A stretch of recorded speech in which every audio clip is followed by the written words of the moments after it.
Hello, beautiful souls. My name is Grace Moikonge, founder of Chanda Paka. There is no time as now for sustainability strategies to serve the purpose of driving community education and empowerment of the unspoken voices in rural areas of each and every country. I am the idealist behind Sustainabitude. For living a sustainable lifestyle comes down to attitude. Your attitude and my attitude towards the things that we buy and how we dispose of them when we no longer need them.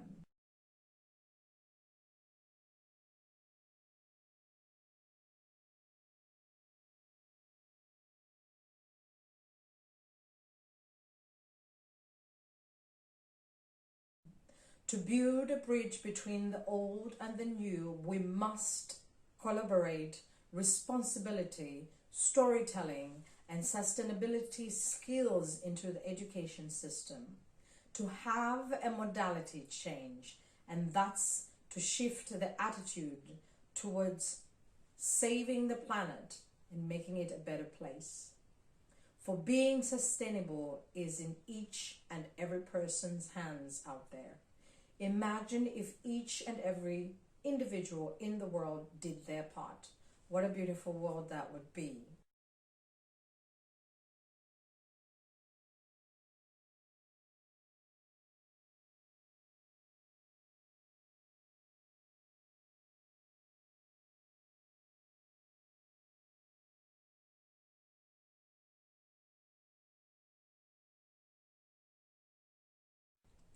For everything is achievable through collective reclaimed thinking, global collaboration, empowerment of the next generation to nurture their identity with social impact and pride, holding each person accountable for their action, encouraging local production and buying, rethinking the buying and the selling modalities, encouraging mend and repair.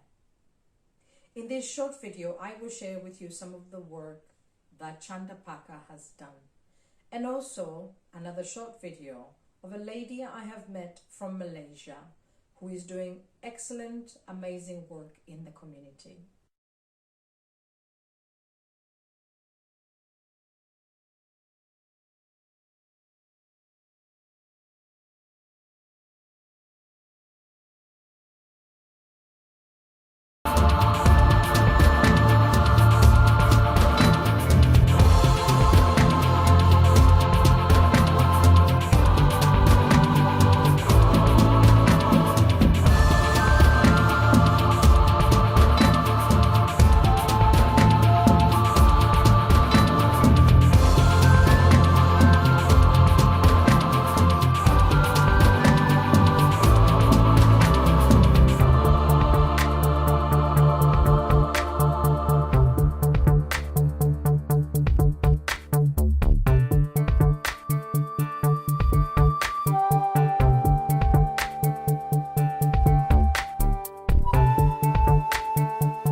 My name is Junaida Abdul Aziz. I am from Malaysia. I am the founder of Noble Management and Consultancy. What we do, we reskill, upskill, and we do a lot of engagement for single mothers, youth, and our beneficiaries here in Kelantan, Malaysia. What we do specifically, we help them with building up their confidence, giving them an opportunity, and later on, some of them will come back to work with us.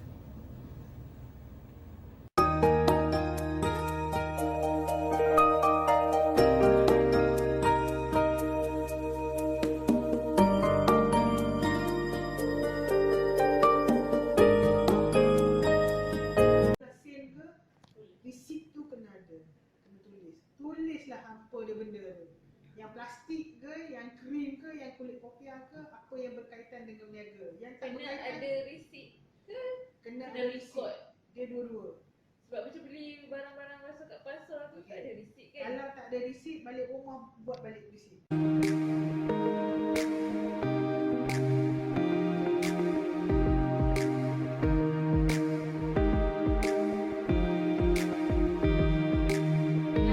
Kita punya servis ialah kedai kan, maksudnya online shopping dalam dalam media.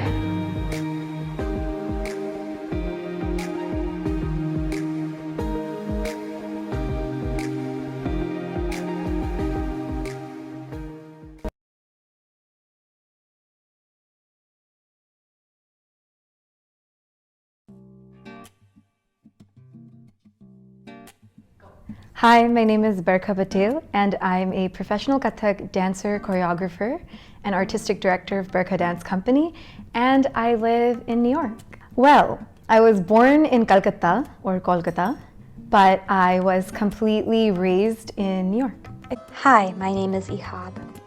My family moved to the United States when I was 5 from Bombay. Hi, I'm Planty and I am from Ahmedabad, India. I came in August 1993. I was shy of 22 years old and I had a family here, so yeah, I got married and I came here. I began dancing when I was very little. I was about like Kathak when I was 8 with Rachna Sarang, my guru. And yeah, then it was just like class from 1 day a week turned into 2, turned into 3, then to 4. And it just kept growing. It just kept growing, like all Saturdays, all Sundays. I just became obsessed. Well, I'm always dressing for the coldest part of my day, which typically means the office, kept to a very cool temperature for me, or for even the subway train, just too cold. I always have to have a sweater in my purse or in my backpack. So we've been working remotely, unfortunately, for the last 1.5 years, but I'm an attorney with the ACLU. The office is based in downtown Manhattan, very close to Battery Park. I didn't know for the longest time that I wanted to work as a lawyer, but I knew that I wanted to do something that would, leave the world a little bit better than what I found. So I worked in New York in a bank and kind of started off that way. And then I became a paralegal and worked a little bit as a paralegal for a corporate lawyer, but was realizing that's not who I am. So I was still juggling into who. Actually, the journey was all about who am I, right? But nobody asked you that. Who am I? So I was trying to figure that out. Then I became a mom and became very busy. Then I became a dog mom, and that was very liberating journey when you have a pet and then how you connect. And I started realizing this is who I am, which is a very, very nurturing and person who likes to connect at many levels where you don't have to talk. But and then eventually that led me to yoga, that led me to meditation, that led me to being a teacher. So now I teach, as of now, I teach kindergartners and preschoolers, and what a healing journey it has been. It's a beautiful space I am in right now, where I'm with kids and doing meditation, yoga, and teaching. My mom made the door of our apartment growing up in Queens the threshold to like India. It was like a portal into India. So when you entered our home, we take our shoes off immediately. We're only allowed to speak Gujarati or Hindi, but mainly Gujarati. We only ate rotli dal bhat shaak for breakfast, lunch, dinner. On Fridays we got our pizza and like the Western food and whatnot, but because of that, and oh yes, the main thing was we weren't allowed to go to school without praying in the mornings, like doing Divo in the mandir room. So it didn't really feel like we were, in our home, it felt like we were legit living in India. And the moment we stepped outside of the apartment, it's like, oh, right, we live in the United States. It was tough living in this concept of two worlds as a young kid because you have a unique name. And my name is also phonetically spelled out officially. It's not just Barka, but it's Baraka. So when non-Indians read it, they read it as Baraka. So they pronounce it incorrectly. And then you know how kids are, like you get bullied for your name, the way you look, your skin tone, why your hair smells like coconut, parachute, of course. And like, why are we eating khaman dhokla for lunch? So it was tough. There were times where I did feel a little embarrassed to be Indian, and I tried to do all the non-Indian things oftentimes, spraying perfume or wearing clothes a certain way and trying to fit in with like your friends at school. But I think my mom and dad both were like unabashedly Indian, just so Indian.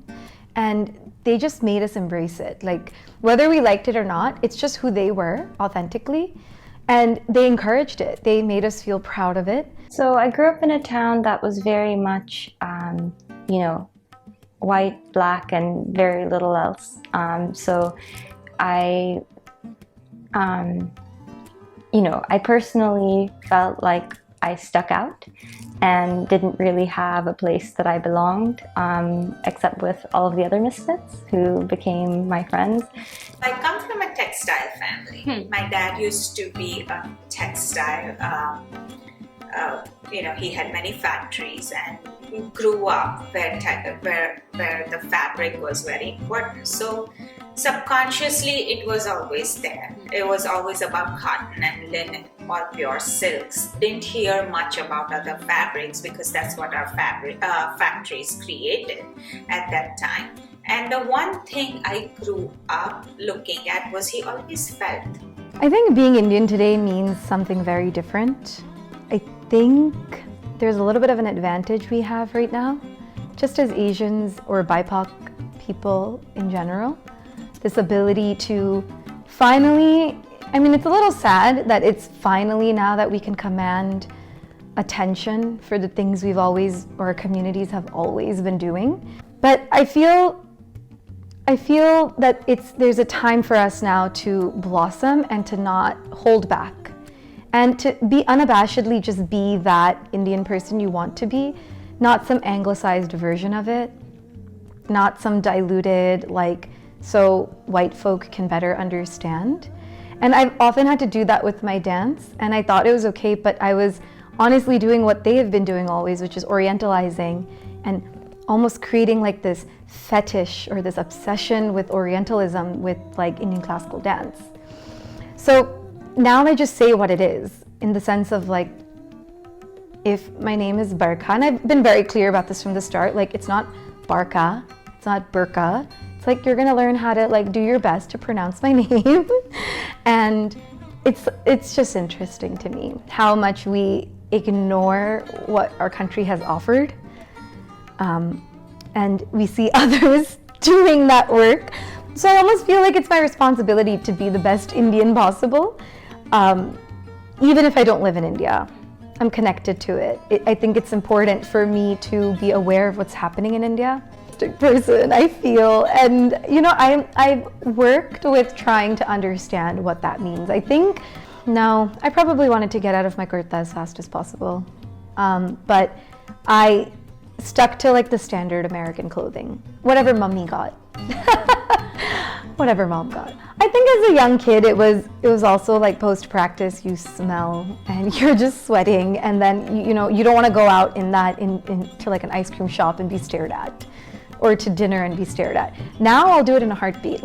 Please look, this is a lovely sweaty kurta.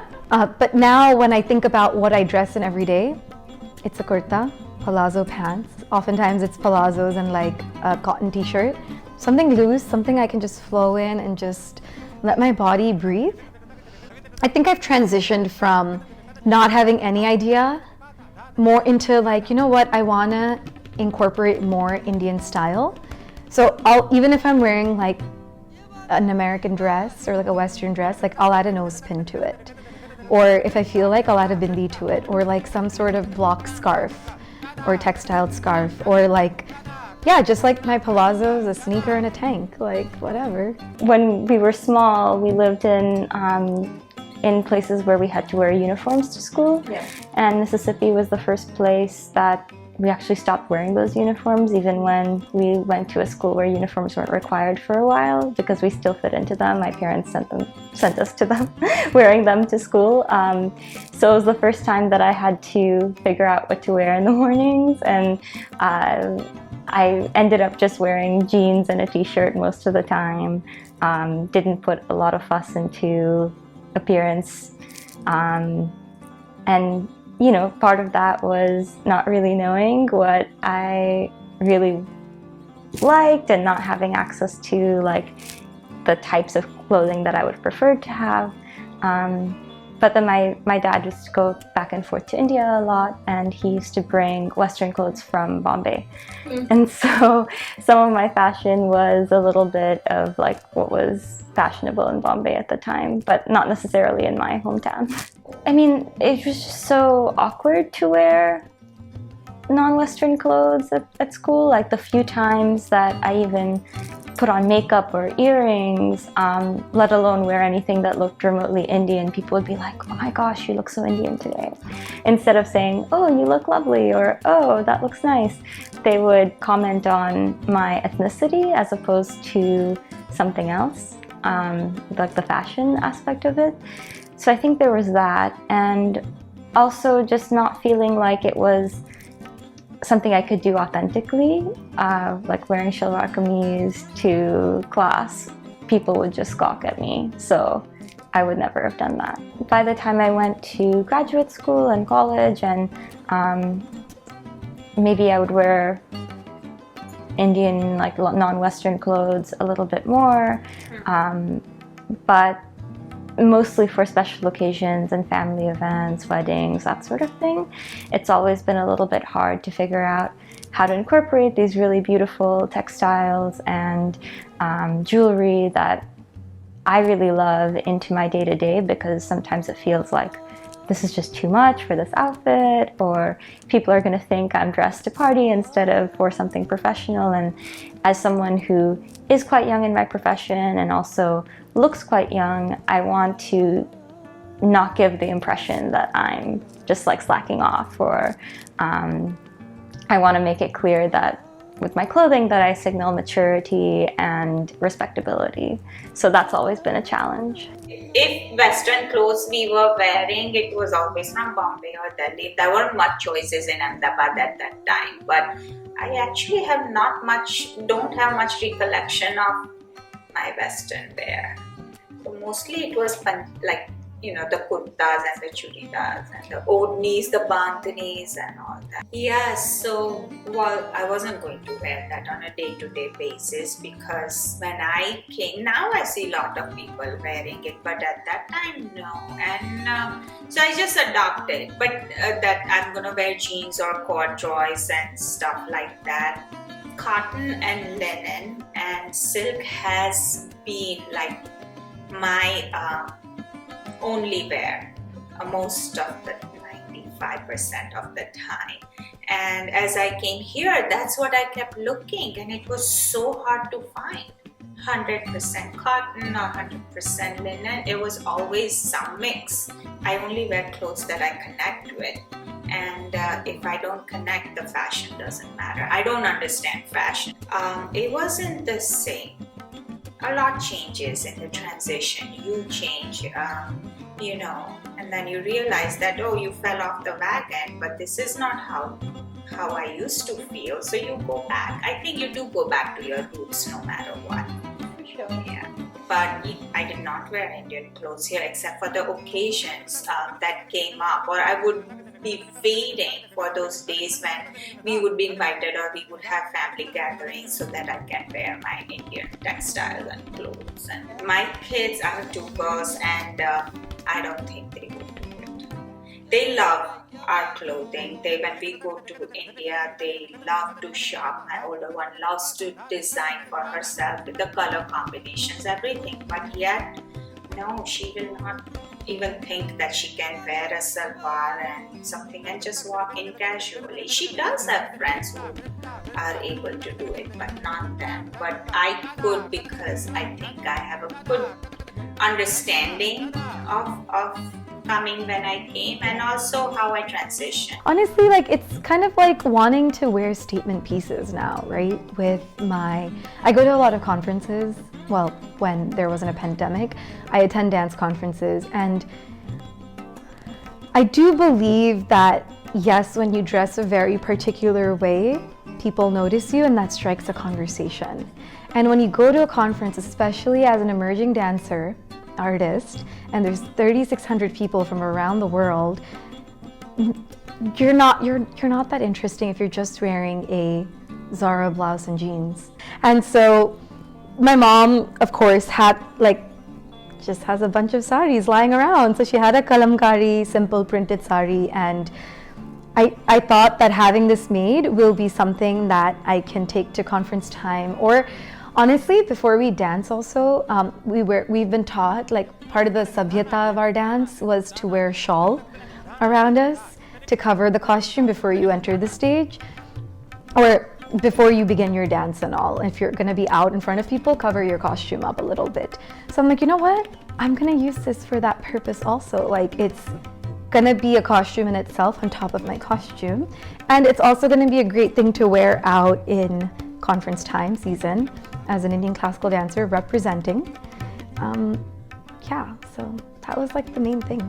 My mom had this beautiful shalwar kameez that had just like so much embroidery and beadwork, and it was stunning on her, but also just like something that she doesn't know if she'll ever wear again. Even for my sister's wedding, she wanted something a bit more toned down. So this was a beautiful outfit that's just lying in one of her suitcases that seemed like it would be really nice to do something different with, give it a new life.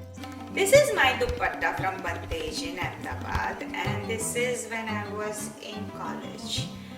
And again, it was very staple because I had so many of white and beige kurtas. Maybe some were silk, some were cotton, some were linen. But this dupatta would be like the ones that you put it on and would go with everything. So this was very, very dear to my heart, where I had to give it to you and make something out of it. I'm so honored. And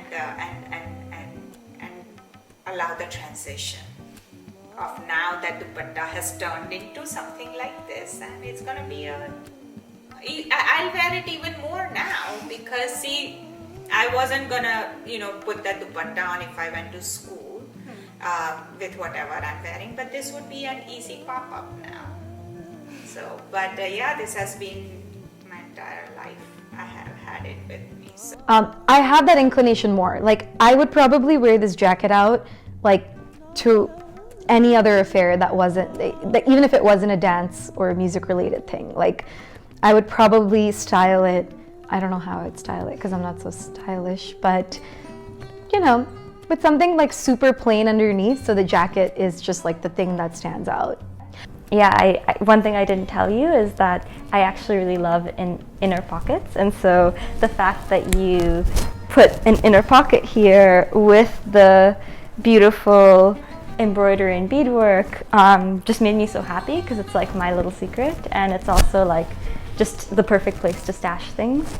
So yeah, it just worked out really beautifully, and because I'm constantly wearing, I'm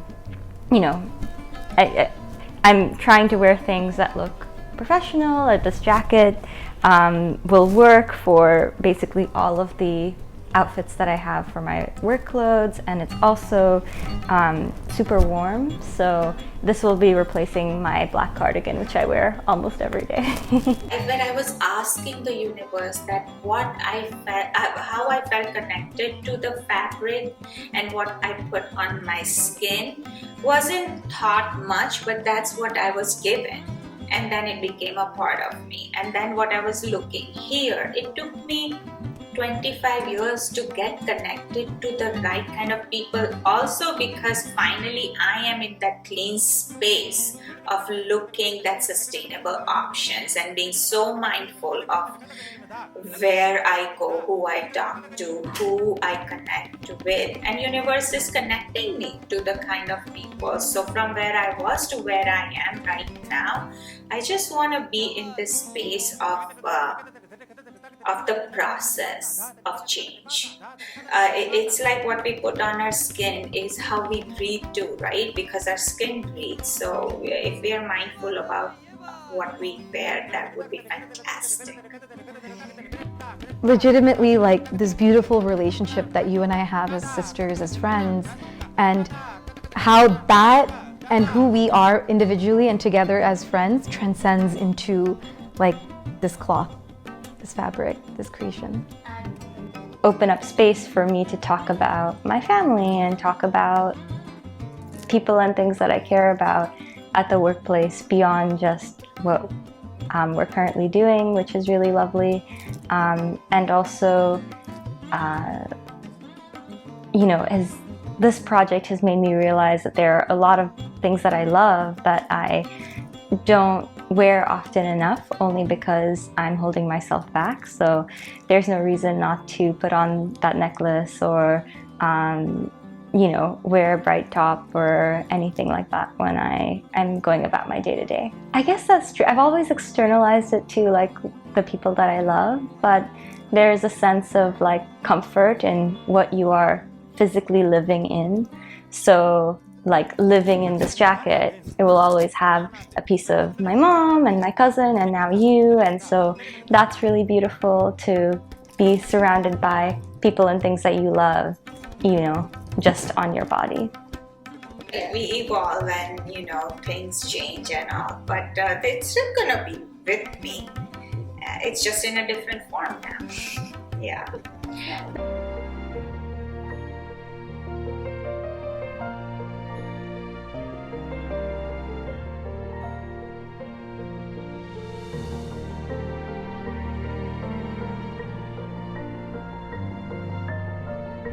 I think there's a point where you come to realize home is just wherever you are at ease the most. Whether that's in your body, whether that's in this chair, whether that's on a dance floor, I find that to be home. Where the people that I love reside, so home will always be where my parents are, currently in South Mississippi, and where my partner Matthew is. Home means comfort at all levels. Home means sukoon. Home means space. Home means just feeling safe.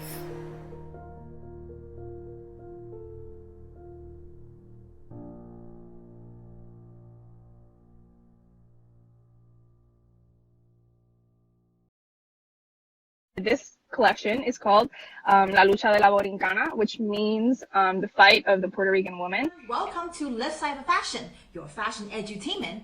In this segment, Eco as I, Bunny Yen, will be interviewing students from around the world on their kick-ass eco projects. Today, we're going to speak to this year's Suprema Award winner, Amanda, on her 15-pound dress. My name is Amanda. I am a recent graduate from Drexel University. And I recently awarded as the winner of the Suprema Design Competition. So visually, this collection, I started drawing and kind of gathering ideas when I was in quarantine and back home in Puerto Rico. I'm from Puerto Rico. I forgot to mention that. I basically gathered elements from my environment and places where I've found comfort in during the lockdown, which was basically the outdoors, my garden, my grandmother's backyard. Conceptually, it comes from, you know, thinking about a better future, especially with everything that's going on. As you know, fashion is the second industry that's the most harmful for Earth, you know, so this collection not only conceptually but also in its design process looked to create solutions to making ethical and sustainable fashion. Tell us about Suprema. It is an organization that markets this high quality cotton that grows in the southwest of the U.S. and it's ethically cropped, locally cropped as well. I guess organizations themselves, they're not saying like this is the best organic whatever. No, this is a superior product. Yes. Plus, we offer transparency. Did I get that right? Yes, correct. So this is the 13th year that they host the competition, and basically one finalist per fashion school is selected to make this 5-piece collection out of the cottons they provide. All white, undyed fabric. They offer 2 colors per type of fabric, but you can also outsource any type of service you want. So for my collection, I digitally printed my textiles. I dyed and digitally printed. I did both and then combined them. How different is it to create a collection during quarantine? Because this is like a new thing. It's not like, hey, let's base it off the Black Plague. How do those designers do it? There's really no information on that.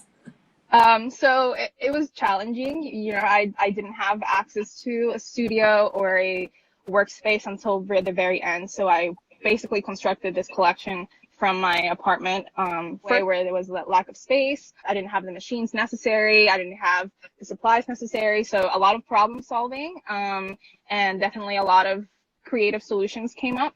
And Supima would work with us with virtual fittings and throughout, email and calls, and we would communicate about what I needed to do for the garments. So it was very interesting experience, and very different because fashion is usually a very in-person activity. So this was just completely redesigned to be COVID safe. Your method of putting together this whole collection has like both like the hand-on element when you make the little paper shape first just to see how the structure gonna be, to using digital 3D fitting programs. So actually that picture is from my senior collection, which is also, I have other types of sustainable processes for that collection. But for Supima, everything was draped with paper and by hand at home. So the digital tools are a very eco-friendly way of designing, and I believe it is the future because you can basically fit all your garments before making the sample on this basically virtual model. But that was not the process I took for Supima, although there were many other sustainable processes like minimal waste pattern making, and digital printing is a very sustainable process as well, and gathering the scraps for future collections. Oh, say more words like that. Innovation like that, just like, yes, please. When we were almost done with the collection and we finally were able to get into the studio, and the studio is a really, really big space. So I was able to kind of gather a close group of classmates, of professors that would kind of help me finish it. It was definitely, the job of a team, an army, I would say. For this garment, specifically, this is the velveteen garment, I combined digital printing with fabric cutouts. At a pink palm that you see on the white with the white outline, that is actually a cutout that was sewn in place. So it is a combination of dyed fabrics and printed fabrics. Here is that 15-pound dress. Yes. So this one is the Supima jersey look. Supima jersey itself is like luxe fabric. It's very heavy. And on this dress, we cut like 450 circles, like 20 to 30 yards approximately. Created this A-line silhouette and put all those circles and kind of placed all these different colors. I painted on the understructure with these different colors and with these circles.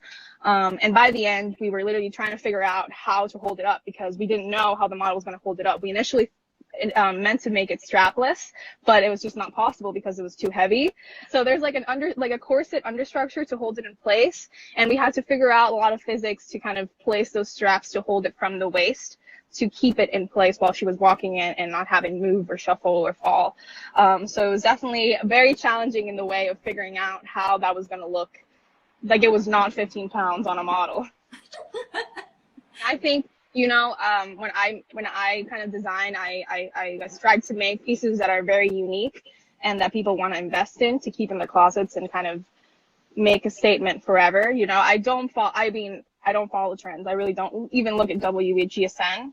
I think that comes pretty naturally as like the cycle kind of moves with the world. You kind of pick up what's new and what's not. But really, this collection was done all with an artistic base rather than a trend-based collection. Is this also for Supima? No, that was actually my thesis. And this collection is called La Lucha de la Borincana, which means the fight of the Puerto Rican woman. And it's inspired by the feminist movement in the island of Puerto Rico. You know, they are the ones to always stand against all the injustices going on, especially with everything, not only the hurricane, but with elections coming up and with the latest rates of femicides. So this collection it's a visual representation of our identity on a collective and personal level. You know, it includes elements from my childhood and from women that kind of inspired me to be this. My grandmother taught me how to sew, but also has elements from, you know, our cultural landscapes, our tropical landscapes, and from the claims that this group of people make in Puerto Rico. We're so used to seeing meaningful words printing just on t-shirts or a bandana or a sign. Just because it has meaning and have something to say, and it doesn't have to look like just a t-shirt or something plain. It can definitely go high fashion. Person who wears this collection to kind of make space for this message in spaces where maybe that message is not talked about or might not be even thought about. You know, to kind of have this person walk in and you have to look at them because this garment is loud, this garment is bold. So this message, this acts as a messenger of something else as well. Love. I made channels like this one to be able to share these information. So any of the episodes from my channel resonate with you? Designers that dyed their fabrics with food waste. And I thought it was really interesting, you know, because with those kind of processes, there's not only a creative aspect, but there is a research and scientific aspect to it, kind of thinking about how these dyes are going to be created. So coming out from Chipotle, they're using the avocado pit to dye clothes. Wow. That's like, incredible. Yes, do that. Eat your guacamole and wear it too. That is great. Anybody you want to shout out? All of my classmates have really been kind of doing their own thing. You know, the job market isn't great, so they've all been getting super creative. And one of my really close friends did this project called T-Shirt Sally, and she basically gathers like vintage T-shirts and makes them into these custom made dresses. Check out all the Supima competitors. Really, all of them really strive to make sustainable collections. Like the girl from Missy, she works with like upcycled denim all the time. You can also follow her. Thank you so much for being here with us today. Thank you for having me. Something is sustainable. It's really an amplifier, and we can all be eco as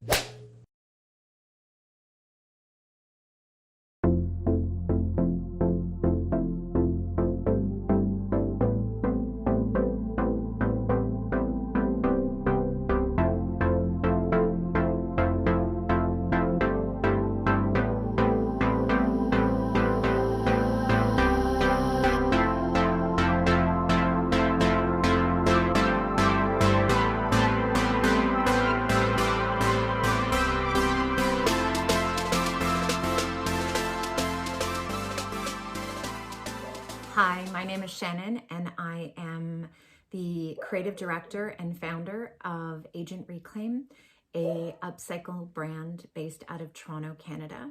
We work with pre- and post-consumer leather garments to honor their seams and bring them back to life.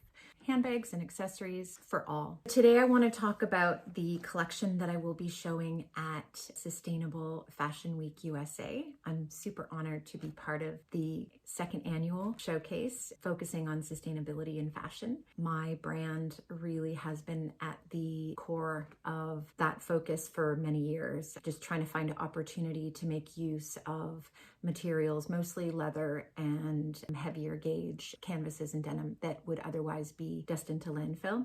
So for instance, a jacket that came from factory that had a defect, a tear. So unfortunately that can't be repaired. It was outside of the seam. It ended up, being in their reject pile. So this would ultimately be a great opportunity to turn it into something new. Something like this flap over raw edge messenger bag that is unisex, has great pockets on either side. You see the seam through the center. That sort of pays homage to those seams, those pockets that were in the jacket. It's just a really great, everyday bag. Typically, I look at the jacket, I see what the damage is, I find opportunity, and I try to use every single piece of it to be incorporated into my work. The smaller pieces will be turned into cuffs, earrings, like these guys. I also donate some of those scraps to school art programs. I really try to minimize my waste, and I think it's really important to think about that when you are building a sustainable brand. I'm really excited for this collection. I typically do, seasonless collections. My brand is made to order. I collaborated with an amazing Toronto-based artist and sneaker customizer called Danielle Fonseca. We worked with My Clutches and her artwork. So she does amazing little friezes. We focused on sort of foliage, paying homage to what is out in nature and the beauty that is around us. I really like the fact that this is sneaker grade paint, so it seeps into the leather, then it's locked in. So it's waterproof. There is no opportunity for it to get crusty or flake off. That is just a gorgeous piece. This is the flap over. And then the oversized clutch. So there's a cutout design. She created this beautiful pom-pom in one of my favorite colors, hot pink. This dandy giant monstera, which is just fab. That combination of the pop of green and chartreuse on the baby blue is super yummy. We've collaborated together for this collection and really excited to see where it goes. It's all made to order again, can be customized and available on my site at agentreclaim.com. I look forward to being part of this show, and I look forward to seeing what all the other amazing designers out there are doing.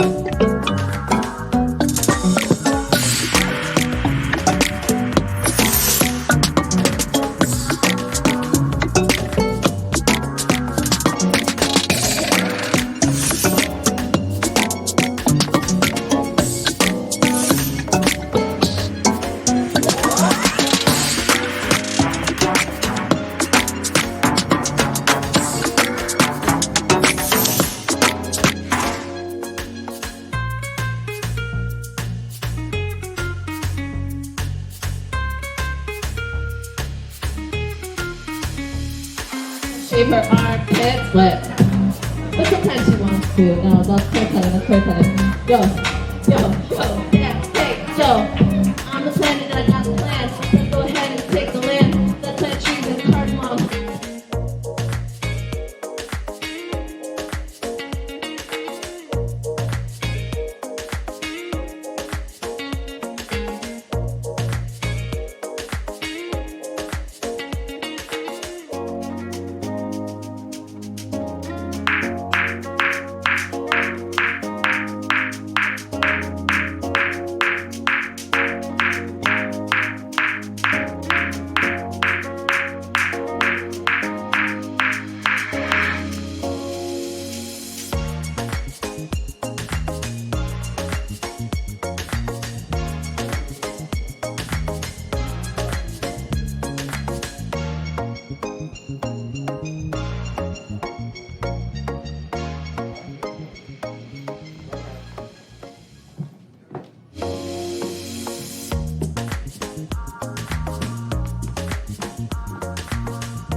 for being here.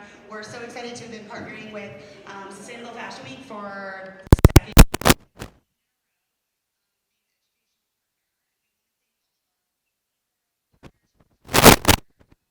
UCNYC, which is where you are right now, which is my alma mater, so woo.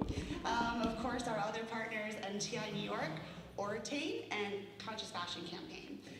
So before we get started, I just wanted to pass it off to Bridget Artis, the co-founder of Sustainable Fashion Week, to say a few words.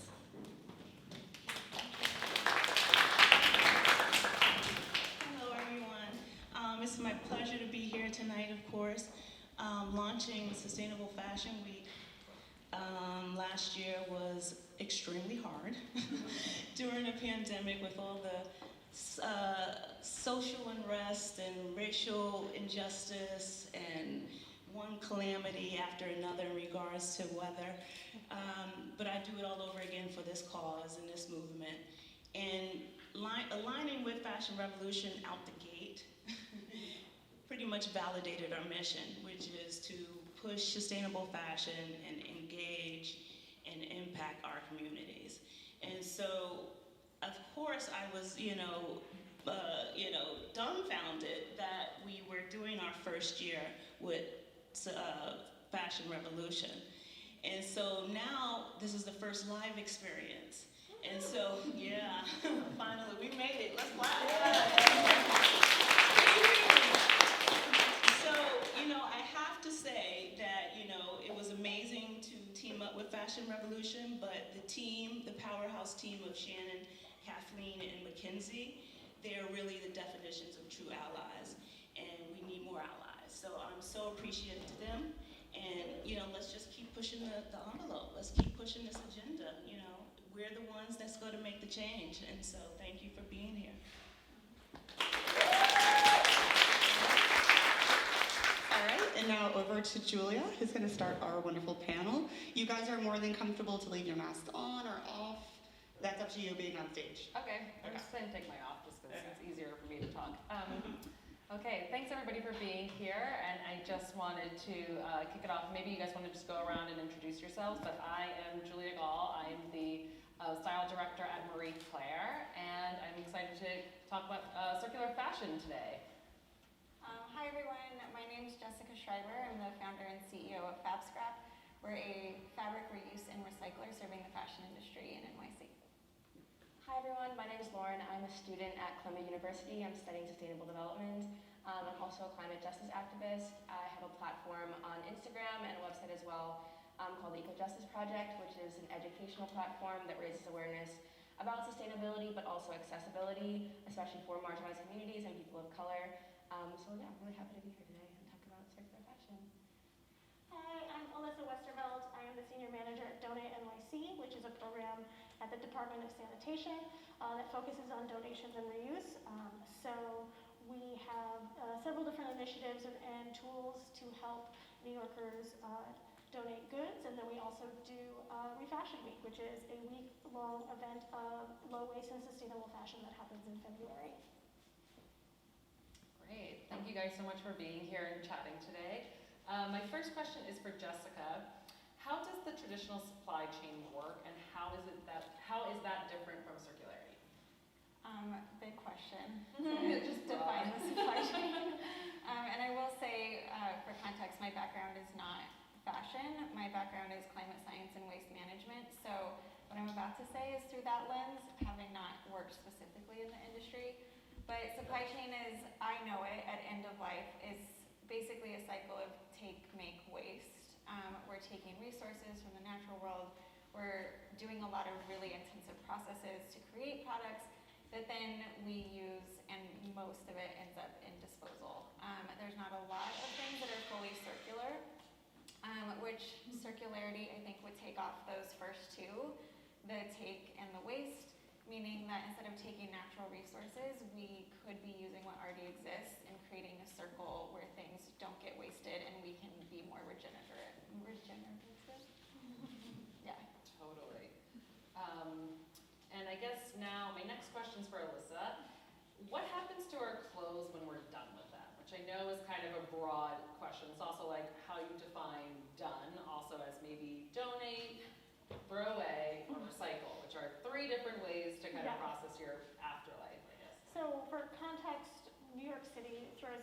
and this is just for residents, this is not for industry, because sanitation only collects for residents. They throw away 200,000 tons of textiles per year. So that's 120 pounds per household per year. So that is a huge number. We have it figured at 900 Statue of Liberties, if you want to try to picture that in your mind. So it's a huge problem, and this is from 2017. And so the Department of Sanitation has a couple different programs that we're trying to prevent all of those items from going into landfill. One is our Refashion NYC program, which is the refashion bins. And there's other programs outside of that take in your used clothes, and they either go to Housing Works or another nonprofit where they get downcycled into rags or shoddy. And then the program that I run is Donate NYC, where we encourage people to use the Donate NYC directory, which is a searchable map, so you can find locations to donate your goods. The problem there is often there's a misalignment between the things you're looking to get rid of and what is actually valuable in the resale market. So that is where you may think you're doing a good deed, and it's often not something that they can sell. It's not something that supports their mission, so then it ultimately becomes waste, just not on your watch. Totally. And I guess I'm sure a lot of you are familiar with what is accepted as a donated item, but do you have any specific requirements for what you think is something that should the condition or of the item, or if it's seasonal or things like that? I think it really, really depends on the organization. We have some organizations that are Donate NYC partners that really want to take anything, and they're really, really good at sorting. Green Tree Textiles is one that comes to mind. But then there's places like Housing Works, which, if they're reselling it for a very specific cause, it needs to have a certain value so that it can go back to the services they provide their community. So my suggestion is always really work closely with whoever it is that you are trying to donate to, whether it is in the nonprofit world or it is a for-profit, is to really communicate and don't get hard feelings if it's not what they're looking for. Totally. And I know just personally as a consumer, sometimes when you're in that process, when you're I have to get rid of things, you're kind of just I don't even care. You just want to kind of dump and go, but really we all know that that's not the answer, and I think a lot of haste makes waste that way. But if you want to talk a little bit too about different textile recycling options too, for there are things that are not able to be donated, or just you're kind of I don't know where to put this ratty t-shirt and I don't want to use it at home anymore. I mean, honestly, textile recycling is pretty challenging, and it depends entirely on material types. And we don't, as Department of Sanitation, recycle textiles. We will sell, or Housing Works, through their contract with the city, will sell things to downcycle, but it's not in a circularity sense, because it is expensive and hard to do, and there's not tons of resources, and I think especially in the US.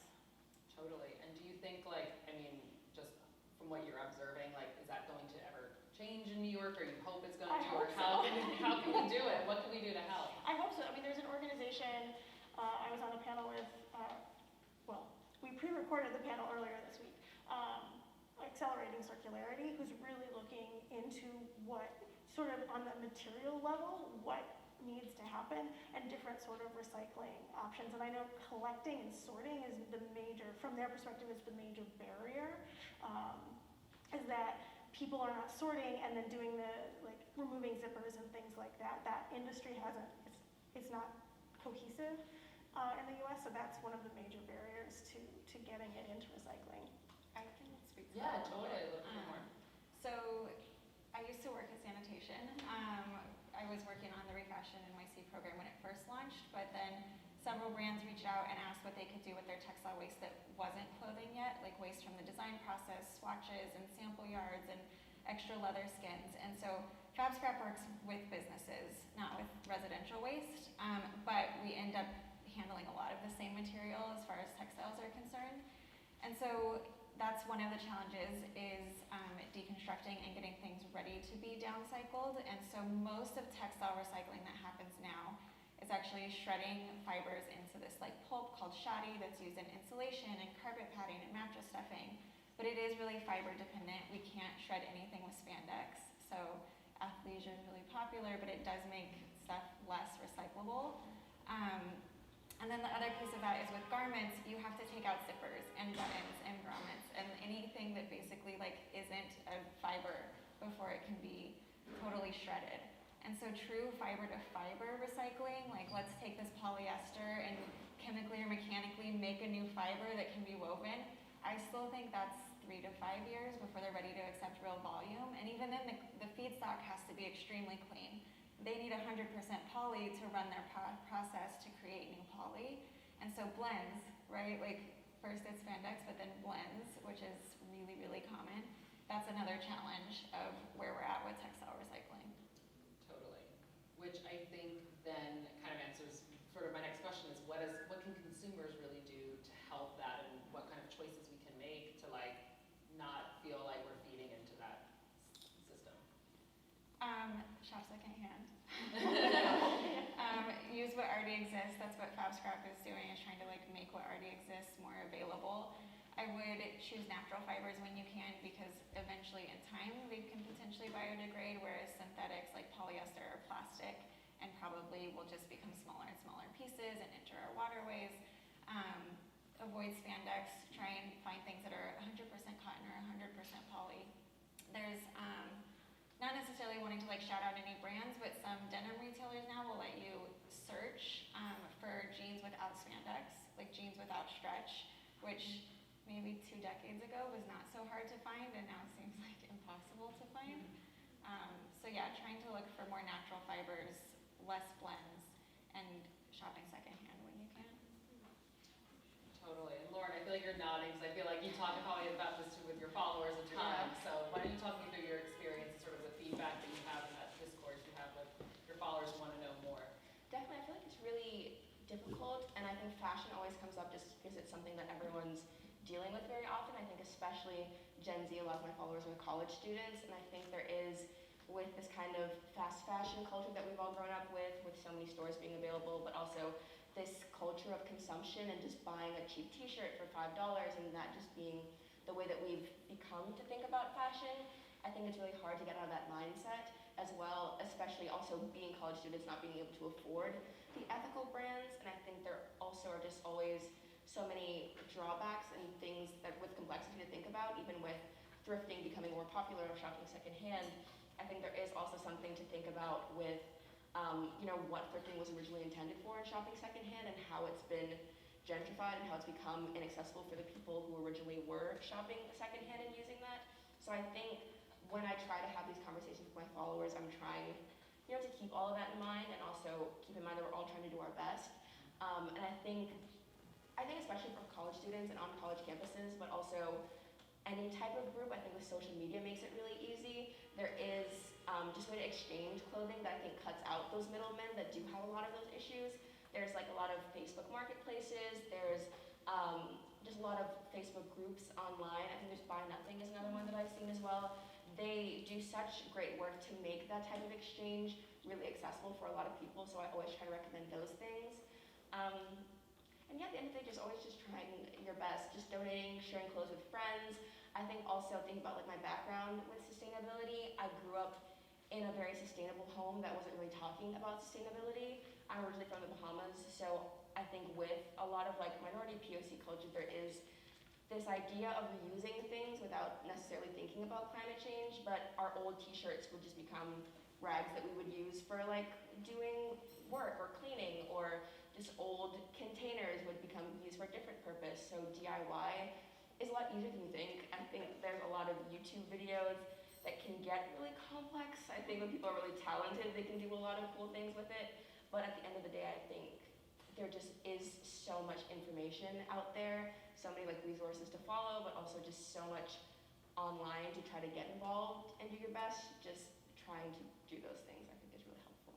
Oh, absolutely, for sure. And I guess that kind of goes into sort of my question where, again, we're talking about consumer behavior, but, our, New Yorkers, I think, we all are very sensitive about, like, what we can do to make the city great and how we can, contribute to these programs that are doing really amazing work and make sure our impact can be as low as possible. But, are there any specific specific companies or programs that, like, you know, in New York City that are really great that we should probably get involved in, and, you know, talk about different marketplaces and things like that? Are there any specific that you think we should pay more attention to? Well, I can start. Yeah, absolutely. So obviously the Donate NYC directory is a great thing to just sort of start your search. And you know, this is not the online platforms, which is another great resource, but it is, you know, physical locations. You can call them, you can find out what, you know, what they're taking, and you can sort and kind of distribute in your neighborhood. If you are affiliated with a business or nonprofit, we also have our exchange, which is for larger durable goods. So if you are, you know, switching out seasonal inventory and you don't know what to do with it, you can post it on the exchange, and we can help get it to social services or other organizations that that are helping people.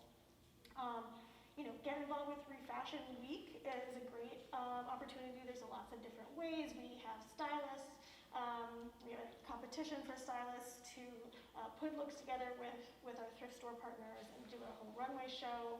We have a series of events throughout the week that we have different partners put on, you know, all sort of with a waste focus within the conversation of sustainability. And then, of course, there's our Refashion NYC, the Refashion bins, and you can find on our website a textile map. So it's the bins and all the other publicly accessible locations where you could drop off clothes, which is a little lower lift. Maybe we can go down. I think I'm a really big fan of, there's a lot of places that are taking donations that you don't typically think of, and I think those are often some of the places that need it most. There's a mutual aid app where you can directly see who's in need of which type of clothing or any materials that you can really donate, and I think those are really helpful. I think there's also a lot of homeless shelters in your area that are probably taking donations. Prisons also sometimes take donations, and a lot of refugee centers as well. I think in my experience, I think people don't typically think of those as places to donate to. People typically think, you know, places that are typically known for textile refurbishing or circular fashion in that way, or Goodwill or thrift stores, which are helpful when you can donate to thrift stores. But to add something to the conversation, I think that those are really, really helpful, and you can find them online, really, if you just search local in your area who's accepting donations. There's a lot more places than you would think, so I would highly recommend getting involved with mutual aid things in that way. I usually suggest Refashion. It's a free program that puts the donation bin like right in your building. And similarly, they have a program for e-waste and then curbside organics. I think right now it's application only. Yes, thank you. Get on that. Yeah, like applying for your neighborhood to get curbside pickup of organics. So I know that's thinking beyond textiles, but there are a lot of different ways to sort of reduce waste.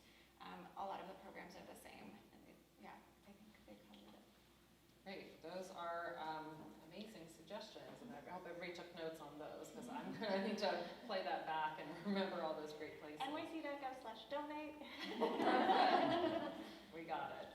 I guess I want to kind of kick it back to Lauren, and I want to kind of hear about your sustainability journey and sort of what is a, you know, kind of one blanketed question you get a lot from followers about fashion, how to be better in doing that. Right, so like I was saying, my introduction to sustainability, growing up in the Bahamas, I think you kind of get the lens of just growing up in nature, but also being surrounded by the climate crisis in a very immediate way that you don't typically see as hands-on in New York, even though environmental injustice is very, very prevalent here. So I think with that in mind, I just grew up knowing that the climate crisis was a huge issue, but also from the perspective of people of color in my community. And I think transitioning from that type of environment and that lens of looking at climate change, and then moving here, coming to Columbia, and being surrounded by a version of sustainability that wasn't necessarily the way that I thought about it was very interesting.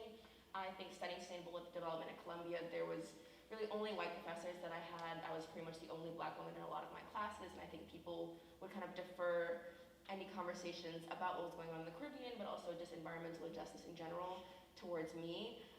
So I think that kind of made me start the Eco Justice Project and want to try to have those conversations about what it's like to be low income and trying to help with the climate crisis, or what it's like, you know, to be a person of color and not see yourself represented in the climate crisis, but still want to be involved.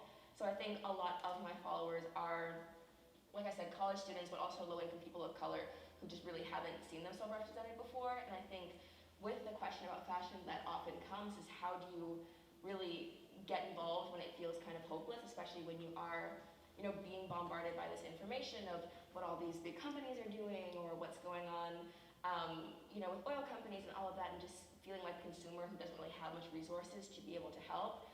So I think a lot of the questions about fashion are like, how do you be sustainable if you can't afford to shop ethically? Or like a big issue is that a lot of the more sustainable fabrics tend to be more expensive, and I think for college students who can't afford that, it's always a really interesting conversation to try to have.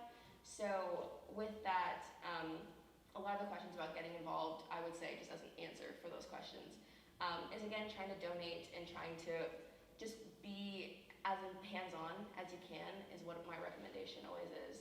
And then shopping secondhand is something that we always talk about, but also just wearing the clothes that you have, I think, is something that we don't really talk about enough, or just like loving the clothes or just buying, some basics or not being, falling into that rabbit hole or trap of overconsumption, I think is one of those fixes that we don't typically think about. So with conversations about sustainability, it kind of gears towards that direction, because it can start to feel a little hopeless with getting involved. Oh, absolutely. I know I've definitely fallen into that, but you just do bit by bit. And I guess that kind of leads to, I know you guys all come from very different backgrounds and you guys all have very specific kind of experience, but I want to hear sort of what each of you think are the biggest hurdles for the fashion industry in preventing them from being more circular. And there's obviously a lot of different things that a lot of brands touch, but a lot of take back, mixed materials, recycling, their own infrastructure. But what do you think are sort of the biggest journey or hurdles that these brands are kind of going on their journeys right now? I'll start. I think there's a little bit of an existential crisis of like, if I really want to be sustainable, I shouldn't be making more product. And so fashion companies are kind of having to grapple with that. How do we stay relevant without putting out more and putting out more? So that's, I think, the first piece. And if they're not ready to tackle that, I think the next step is there's not a lot of transparency. I think it's too easy to not know what happens in your supply chain or not know where things end up, or to defer to the customer to do all of the recycling based on a product that you created that maybe isn't recyclable. So I think transparency is probably one of the bigger hurdles. Sometimes even for Fab Scrap, we'll have 5 different people from the same company apply for service, and it's like, oh, you guys should talk to each other. You're all wanting the same thing for your company. And so even in that way, I think there's just some transparency and aligning internally and through their supply chain that would be really helpful to bridge. I was going to say a similar thing. I think this idea of like the economy, but also the bottom line and trying to line their own pockets, I think it's been a very big issue, I think, for these companies. I think they've been getting away with it in a sense for so long that trying to transition to be more sustainable would be more expensive without being to exploit labor and having to, think more about where you're sourcing your products from.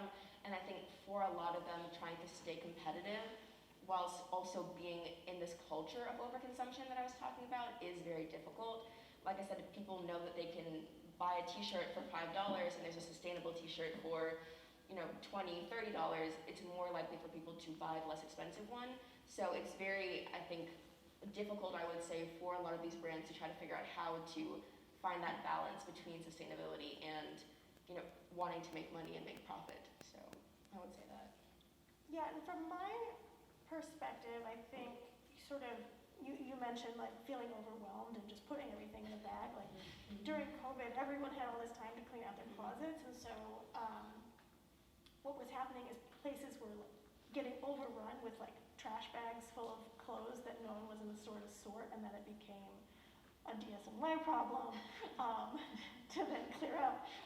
So just really thinking about sort of that end of life where forever, I think repair is another thing, is like really, and it's something that Donate, we work in reuse, we don't really have tons of conversations or resources around repair, so that's something that we're really trying to think about, and how we can integrate repair into the conversation around reuse. I mean, who knows how to hem a cuff anymore? Like, my mom's a seamstress, I don't.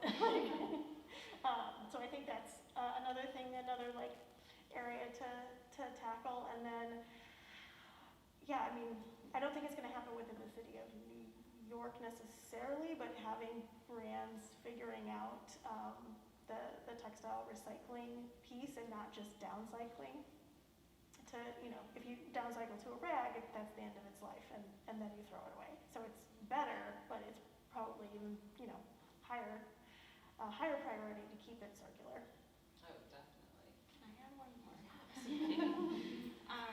A lot of times when we talk to brands and we let brands choose whether or not their logo goes on our website is like recycling with us, some brands say no, and I find that really interesting. And when I ask like why, it usually comes back to a consumer thing. And they have two really different ideas of the same consumer. One is like, consumers don't care about this, it's all about price. And the other is, consumers are so obsessed with sustainability that if we post anything about sustainability, they're gonna say like, well, this isn't enough, or what next, or like where's all of the information? Even if it's like 25% improved, well, why not 75? Why not 100? So they have these two competing ideas of consumers of like, they don't care, they care too much, and I think they kind of freeze. So I think one of the big hurdles is even just brands starting to be okay, like sharing baby steps, and consumers saying like, great job on this baby step, what next? Instead of like attacking if nothing shared. So I think there's just a little bit more comfort in the conversation that has to happen within the brand with consumers so that there's not this like paralysis. Yeah, and I think that there's something similar to the shipping secondhand overseas. Like, it's a really complicated thing. Some people make money off of it. Some people think it's a totally bad thing.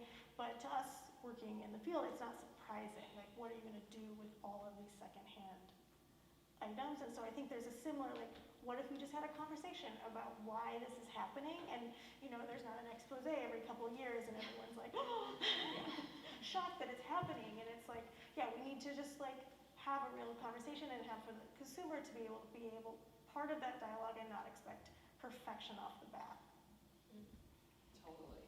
And do you think that are there any brands and fashion, you know, kind of labels who are doing a good job of this so far that you want to call out, or you think, you know, can do better, or you kind of feel like, you know, not just to you call people's names, but if there is a great phrase or like someone who's made a great first step, who do you think has really kind of done a good job so far?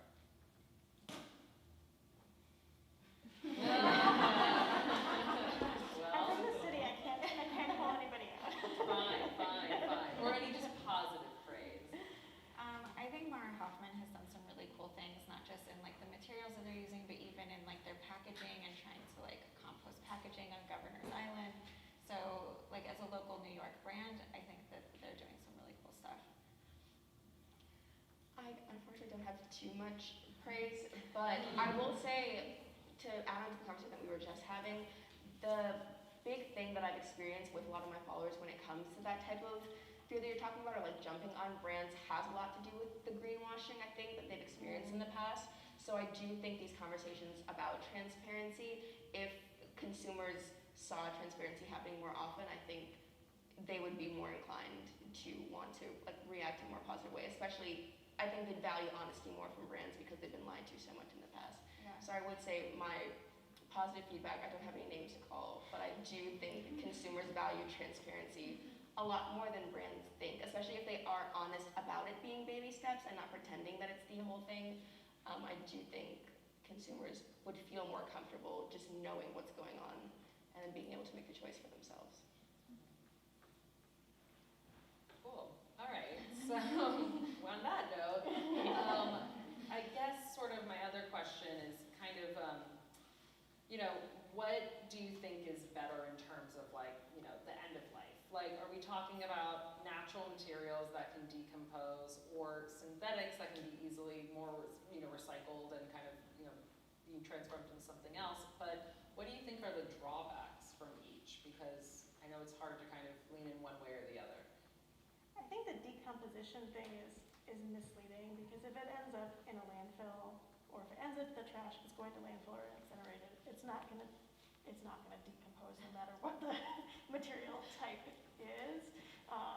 And you know, say it's, or the dyes are not great. Like, I would not count on anything decomposing as being a positive.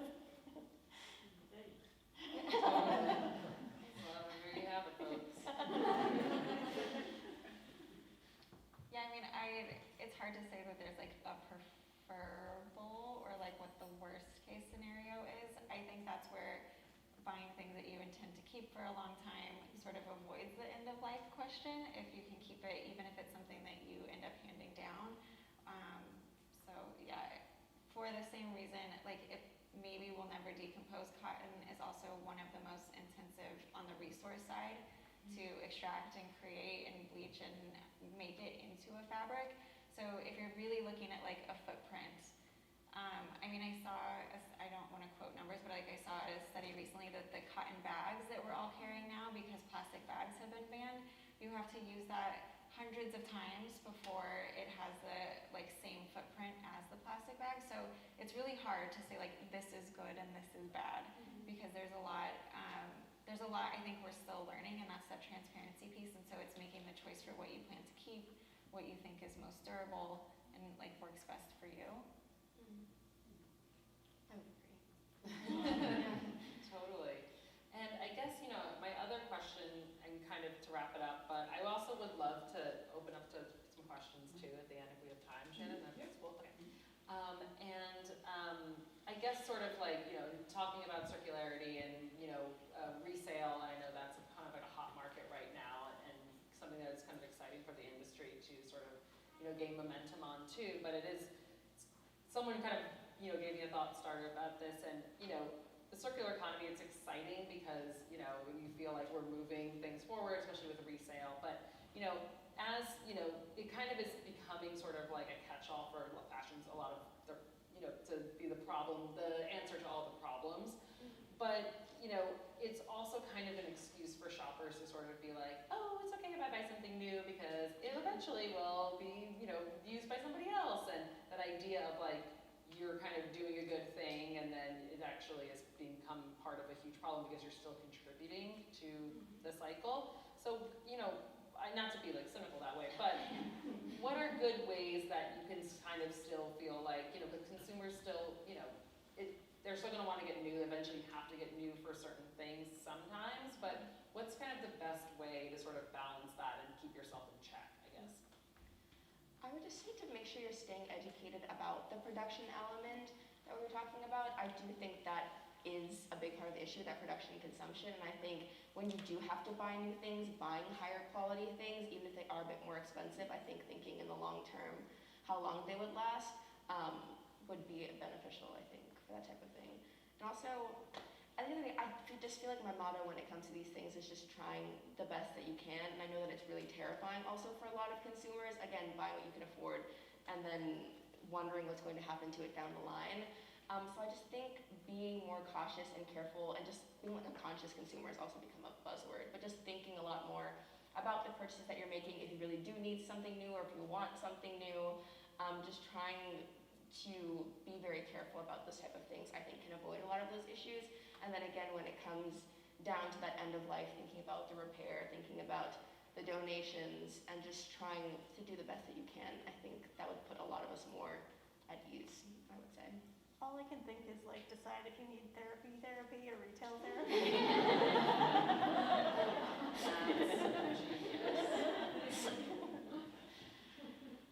Oh yes.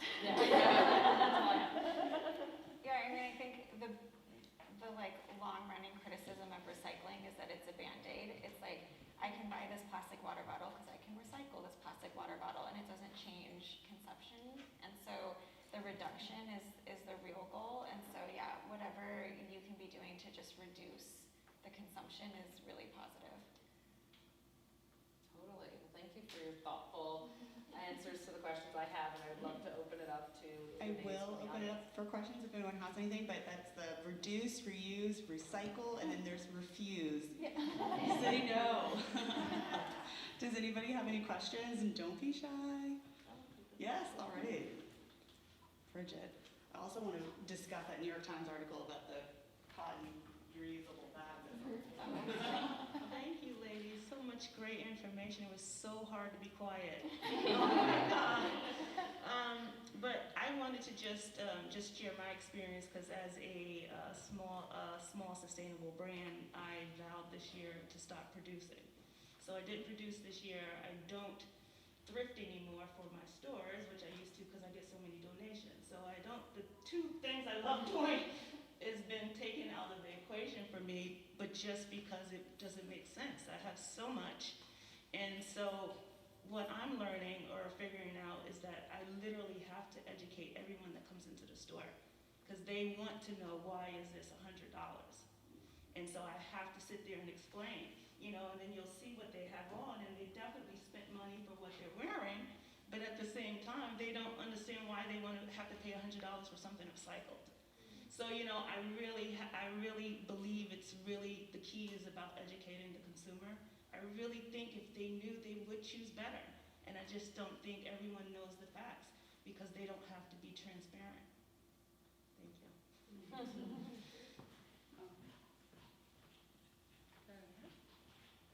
Hi, thank you so much for that. That was amazing, and agree, it was really hard to stay quiet. Instead, we all just nodded really graciously.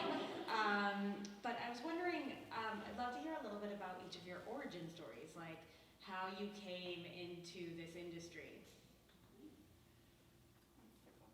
I think we know Lauren's. Alyssa? Sure. So I took a little circuitous path. I started off as a modern dancer, but I worked in restaurants, and from there I became really, really interested in food systems. So I ended up going to grad school for environmental policy, focusing on food systems. And I remember going to my advisor and being like, I just had this thought about how similar fashion and food are in terms of the issues, like production, distribution, end of life, all of this stuff. And at the time he was like, yay, yes, stop stalling, finish your thesis. So I worked in food systems for a while and ended up at Donate NYC to launch their food donation portal. And it just so happened that my boss at the time was starting Refashion Week, and she left right sort of at the beginning of the process. Oh, you know us. And so I was just sort of thrown into it, and have just spent the last couple of years trying to really understand the issue, understand how the parallels between, the food system work I've done forever and sort of the fashion world, just to make sense of it in my brain. But I think that there's a lot of parallels. Yeah, well, it definitely was like the organic movement for sure. Yeah, organic cotton. And then did you say environmental policy is what you studied? Yeah, sort of. I studied climate science and communication at Columbia, and there was an adjunct professor there who worked at sanitation. So I begged to intern with her. That was right when Refashion NYC was launching. So I was there when we enrolled the first building, and then they had me stay on to help run that program and some of the other apartment building programs. Then the brands were reaching out, asking what they could do with their fabric waste. And there were about 30 brands, and in my head I was thinking, this is so cool, like the city and these brands and housing works, and this is going to be amazing. And then, like you were saying, the city only works with residential waste, not commercial waste. So I was like, when does an industry kind of come together like this? So excited.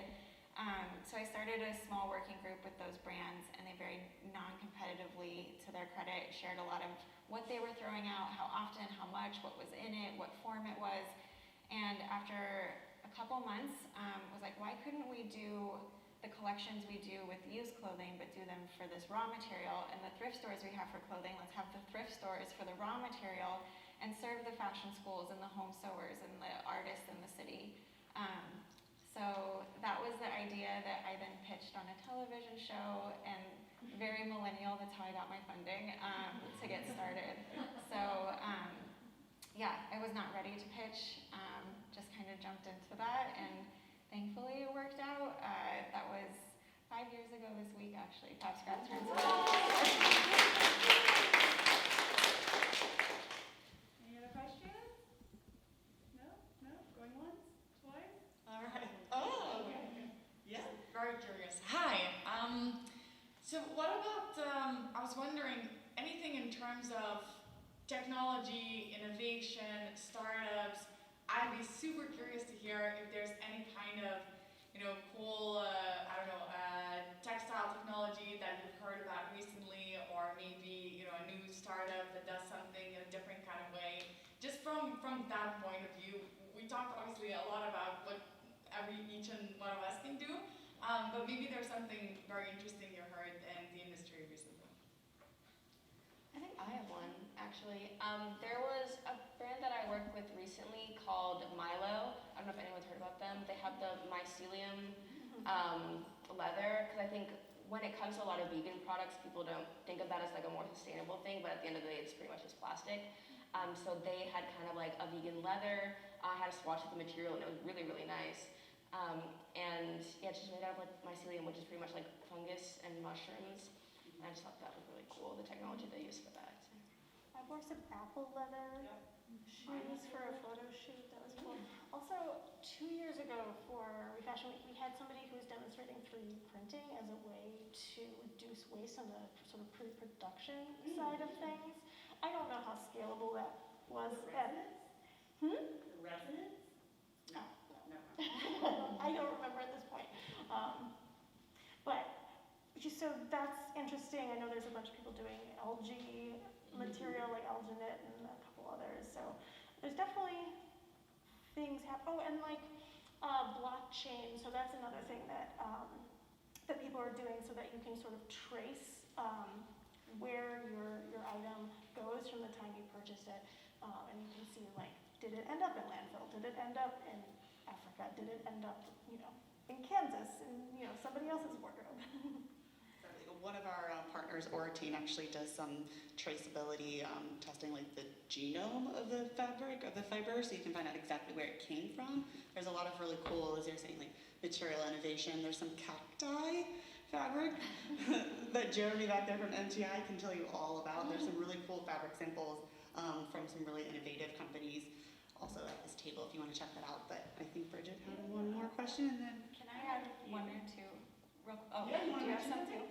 Oh, I was just going to say, there was a year or two ago, there was this company that was doing a lot of tech around sizing so that there would be less returns, because that's a whole hidden waste stream. And so to have more accurate sizing, particularly when you're buying online, and they actually like worked with customers in a different way. And so I think there's some cool tech happening there as like a waste reduction piece, both in that like the production can be more accurate, and then there's less returns if like the sizing is correct. So I think that's a... What's wrong with returns? Oh, yeah. If you want to go on about that. Most return, well, not, I don't know if I can say most confidently. Many returns are destroyed, burned, trashed, because it's easier to just get rid of them than to restock. I have such a challenge like ordering online, because you just never know if something's going to fit, and then you return it, and then it's like, I mean, it's warehousing. It's really and then it goes to Sanitation New York. Yeah. Still in the packaging. So, okay, now your question. Okay. And I think this will be the last one, and then we'll wrap up. Well, actually, I have two different. Resick is RECYCK. We're premiering them actually the last day of Sustainable Fashion Week, and they're the Uber of mending. It's based in New Jersey, but they will travel to you to pick up something to be mended. So that's amazing. And the other was Resick and something, in digital. Being able to try on clothes digitally, so you won't return it because you know if it fits or how it looks on you before purchasing. And these are things that are about to come out soon. So, yeah. Great answer. Okay, that is my last call. 1, 2, 3, 2, 1. All right, thank you everyone so much. Thank you for our Thank you.